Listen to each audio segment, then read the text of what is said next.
กลางเมืองใหญ่เมืองนี้ได้เจอกันอยู่ระหว่างหลายปี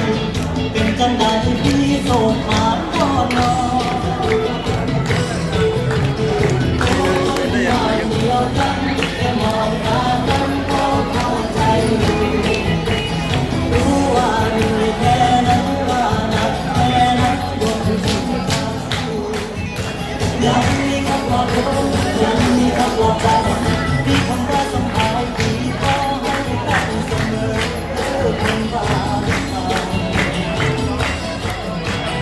โอ้ยน้องคนมากงามให้โชคให้งานให้มั่งให้มีให้อยู่ดีมีแห้งอยู่แดงดีเด้อกันน้องตั้งมาเป็นสาวโรงงานเย็บผ้าที่ใจกับเงินที่ได้ยังบอกเคยคุ้มค่า